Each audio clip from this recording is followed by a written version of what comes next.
Known for his blunt style of talking and no-nonsense approach, you've probably seen him on YouTube.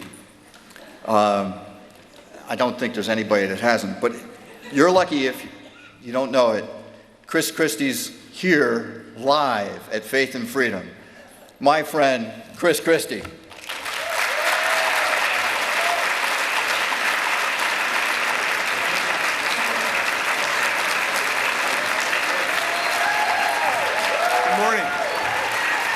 Thank you. Good morning, everybody. It's great to be back. I appreciate you all being here, and most of all, I appreciate this work that you do every day in your communities to bring our message out. I'm very distracted by this teleprompter stuff. I am not Barack Obama.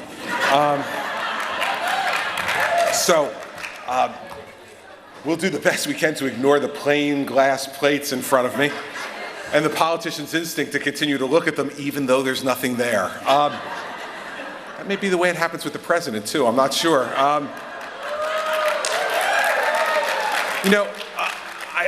saw something on one of the news stations last week. I saw the president speaking, and he said something to this effect: "The world respects America more because of my administration." And I came to the conclusion that day that everything that we have worried about is true. He really is living in his own world. Look at what's happening around the world right now. When you think about the world that Barack Obama inherited when he came to the White House and the world that he'll be leaving, the next president, it is startling how much damage can be done to America's reputation in 7 short years. Look at what's happening around the world. In Western Europe, they live in active fear of terrorist attacks from extremist Islamists. In Eastern Europe, for the first time in 70 years, after the explosion of spending that we did there and lives that we gave up there to have a free and united Europe, we have Russian soldiers marching in Eastern Europe for the first time in 70 years. And across the Middle East, Iraq is on fire, Libya is on fire, Syria is on fire. Jordan is being invaded for its 3rd wave of wartime refugees. Egypt is under martial law. And Iran, with this president's permission, is steaming towards becoming a nuclear power and a dominant force in that region. And in China, we watch the Chinese building artificial islands in the South China Sea, and we have a president who says he doesn't want us to sail our ships within 12 miles of those islands, nor fly American planes overhead, because he does not want to get into a dispute with the Chinese. The dispute's being caused by the Chinese, not by those who want to navigate the free waters of the world. And you look at all of these circumstances, and you realize what an awful bill of goods this president sold the American people 7 years ago. He tried to make us believe that America was the cause of violence in the world. That if we just pulled back from Iraq and Afghanistan and said nice things and gave nice speeches, that somehow the world would be a safer, more peaceful place. Well, the exact opposite has happened. And now we have fires all over the world. And the reason those fires have occurred, everybody, is the lack of American leadership and the lack of American strength. And this country needs to lead the world again so that it's safe for liberty and prosperity for all of the people of the world and for the people that live here in the United States.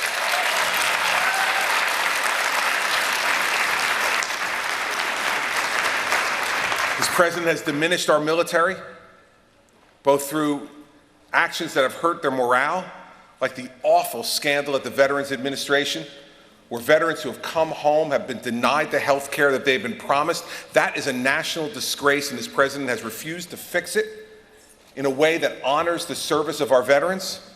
And then in practical ways, we have 100,000 fewer soldiers, active duty soldiers in our Army. We're headed towards a 260-ship Navy, the smallest it's been in our lifetimes, and we're headed towards a 50% reduction in the hardware in the Air Force. Listen, everybody, if I know these numbers, so does Vladimir Putin, so do the mullahs in Iran. And their conduct around the world being more aggressive and less respectful is, I believe, a direct result of this president's weakness and the weakness that he's put on our military. We need to make our military strong, because what Republicans have always understood is that strength brings peace. It doesn't cause war. Weakness causes war.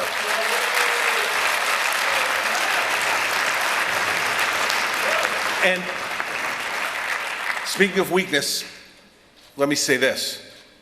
Of all the people who maybe come before you who are considering entering the race for president, I'm the only one who has had the responsibility of having to prosecute and investigate terrorist conduct.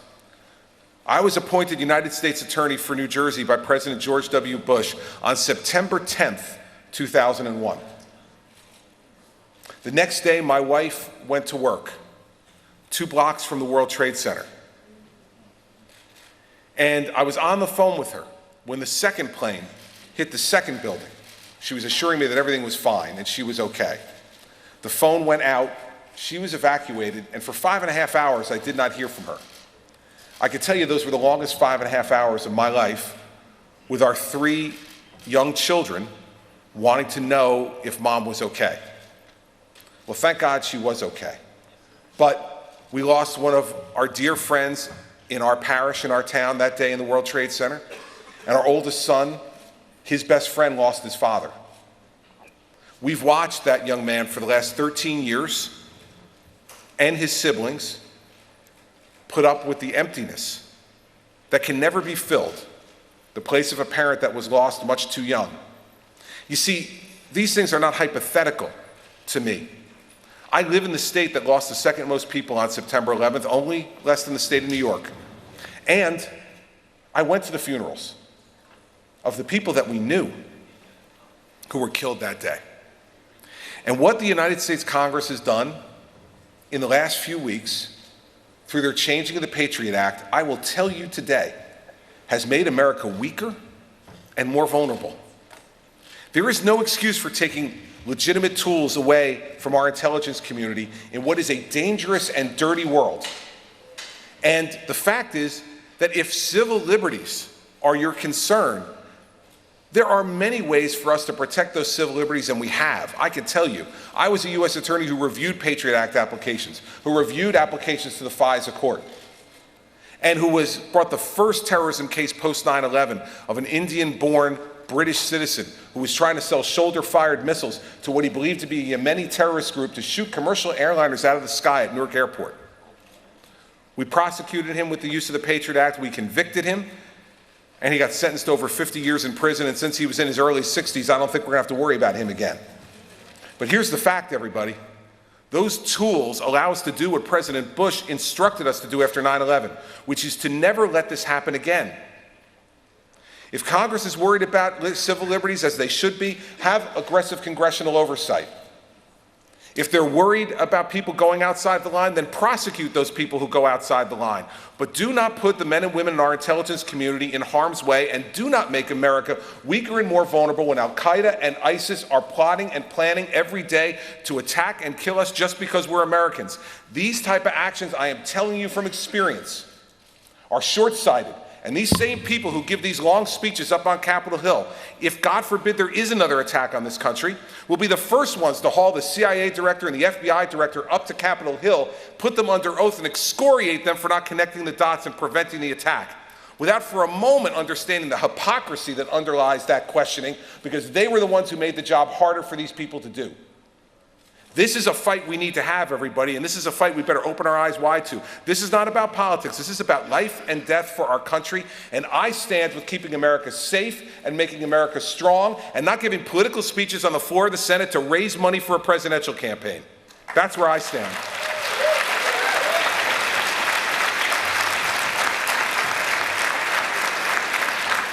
But to do these things, to project authority around the world in a way that helps to make people free and safe, to be able to strengthen our intelligence community, to strengthen our military, we need to invest in that. The shame of what is going on in this country right now is that in the current federal budget, 71% of all they spend is on interest on the debt and entitlement programs. Now listen, everybody. Those programs are important, but they're heading towards insolvency. We all know this. You know this in your heart. You know it to be true. Yet we don't want to talk about it because we're all dominated by political consultants who tell us, don't talk about entitlements for goodness sakes. It's the third rail of American politics. Don't even touch it. Well, I'm not going to touch it, everybody. I'm going to hug it. Because if we don't have this conversation, we are selling our country short. Worse yet, we are resigning our children to a lesser life. Social Security is a promise. It is a promise that's rooted in this idea that no one in America who has worked hard should grow old in poverty. That's a good idea and a right idea. But now we're to the point where the choices are few because of the lack of action by our leaders. So yes, I've said we should raise the retirement age 2 years over the next 25 years. Think about that. A 2-year increase in 25 years. I'll be 77 when it becomes fully effective. Will the world really stop spinning on its axis for that? Or to say to someone who makes over $200,000 a year in retirement income,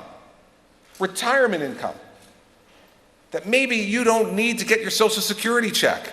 That means you've got $4 or $5 million saved if you're getting $200,000 in retirement income. Do you really need your Social Security check then?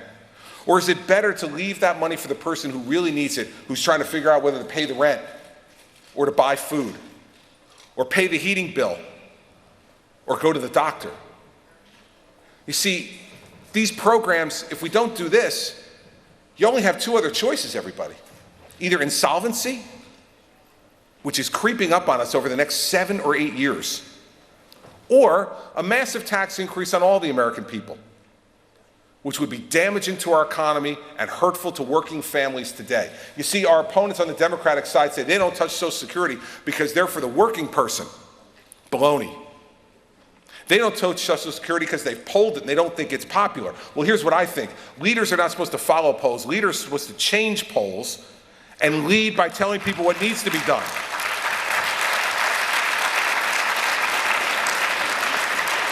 And I have no idea how a massive payroll tax increase on all the American people are good for our middle-class working families. Taking more money out of their pocket is not what they need in an economy that Barack Obama has turned into a part-time employment economy. That's what he's done.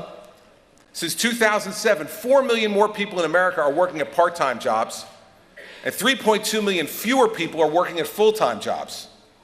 That's the economy this president has bequeathed to this country. And now the idea that others want to roll other massive tax increases on top of that just make no sense to me. That's why we need to discuss entitlement reform. That's why we need to reform Medicare as well. Let's increase eligibility 2 years and phase it in over the next 25. And if you make over $200,000 a year in retirement income, let's not subsidize your Medicare premium 75% as we do now. Let's subsidize them 10%. Okay, if you have the money to pay it, you're blessed. You've worked hard.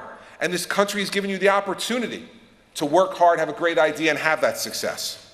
No place else in the world does that happen. Let us make sure we understand what the real stakes are. Don't listen to the people who will come behind this podium and say, as one of my fellow former governors said, you can't touch Social Security. This is a sacred trust. If the government lies and steals from you, what do we have left? What I'd say to him is, Governor, the lying and stealing has already occurred. Remember Al Gore in 2000 said there was a lockbox. A lockbox, we're putting this money in. Let me tell you what's in the lockbox, everybody. A stack of IOUs is what's in the lockbox. The lying and stealing has already happened. So now the question is not to prevent the lying and stealing. The horse is already out of the barn. Now it's how do we get the horse back in the barn? And you all know it's a lot easier for the horse to run out of the barn than it is to get it back in. It don't want to go in the barn. That's why it ran out in the first place. Because it's hard. It's hard to do these things. And we need to, though. And that's why the first speech I've given in this national conversation is on entitlement reform. Not because it was strong politics, but because it was strong leadership. And that's what we need in this country again, is people who are willing to tell us the truth, whether they think we're going to like it the first time we hear it or not. Larry mentioned that I got reelected in New Jersey with 61% of the vote. Let me tell you, the Democrats in New Jersey said I'd never get elected the first time. when John Corzine outspent me 3-1 in a state that hasn't elected a Republican to the United States Senate in 42 years. It is the longest streak of any state in the country. This is as blue a state as there is in America. Yet getting outspent 3-1, we beat a Democratic incumbent because people sensed that we were strong enough to tell them the truth and then to follow through on it. And in the years since then, we've cut business taxes over $2 billion. We've balanced budgets 6 years in a row. We've capped property taxes. We reformed the oldest teacher tenure law in America so that now teachers who get a failing grade can get fired, not have a job for life in front of our children's classrooms.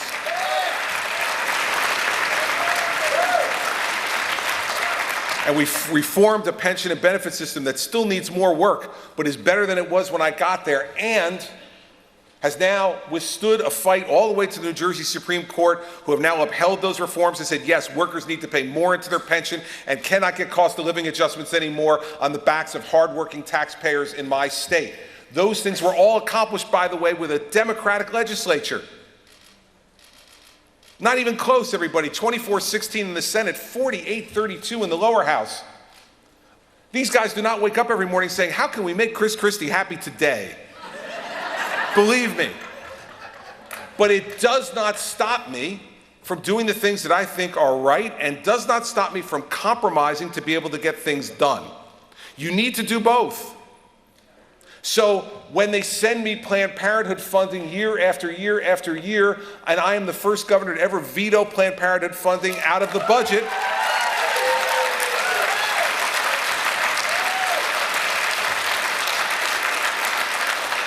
there is no room for compromise there. But when you have a pension and benefit proposal that the president of the Senate, a Democrat, is willing to sponsor, if you make a few changes, well then yes, you need to make those changes and you need to compromise. Compromise is not a dirty word. It's compromising our principles that is wrong.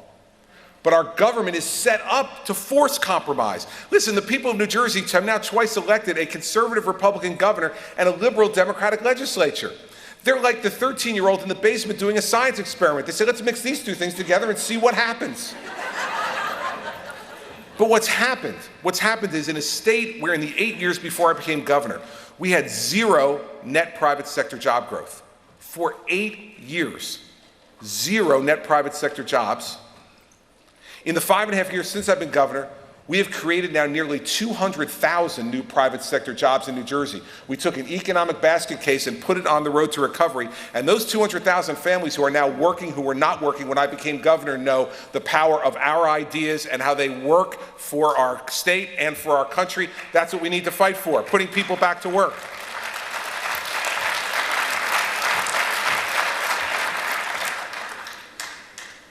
But when you're pro-life, you need to be pro-life for the whole life. The easiest time, in my view, to be pro-life is when that child is in the womb. They haven't done anything yet to disappoint us. They haven't made any bad choices yet.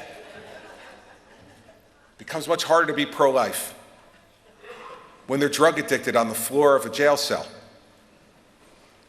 That is a gift from God as well. That life is a gift from God, and that's why in New Jersey we say for first-time nonviolent drug offenders, we're no longer sending those people to prison. We're sending them to mandatory inpatient drug treatment because we need to save lives in this country, not dispose of them, because every one of those lives is a gift from God and deserves a chance at redemption.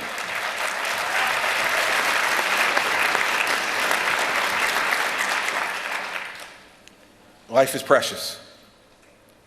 And we learned that again in South Carolina. The idea that anyone, that any human being would walk into a church and sit there for an hour and pray with people that he intended to murder is depraved. It's unthinkable. We can't put our minds around conduct like that, can we?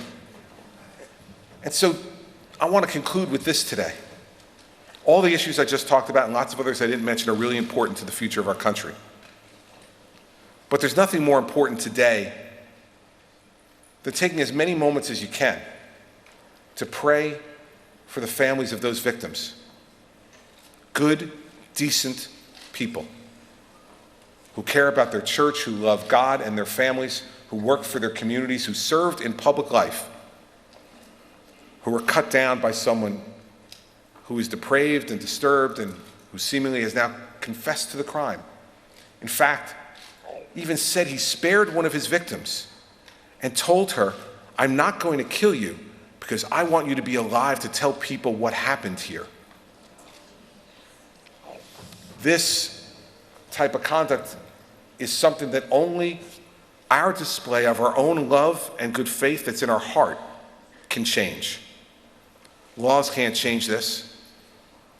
Only the goodwill and the love of the American people can let those folks know that that act was unacceptable, disgraceful, and that we need to do more to show that we love each other. Open our chests, open our hearts, and show love to each other. That's what leadership is about too, everybody. And so I pray for those families today, and I suspect you will too. And if we can have the power of our prayers and the power of our conduct be an example to those who have hate in their hearts, then we're doing what we really need to do to make our community, our states, and our country a better place. I know that this audience believes that. And I know it's the way you live your lives. And so let us use the power that we derive from that in a way that will help to heal the wounds of these families. It's moments like this when America comes together and shows the rest of the world what a great country we really are. And I know you'll be part of that, and you can count on the fact that I will be too. I appreciate your invitation this morning. I appreciate the work that you do. And I appreciate the fact that it's folks like you, and your families, and your friends who make this the greatest country on the face of the earth. We just got to fight to keep it that way, everybody. Thank you for coming this morning. I appreciate it.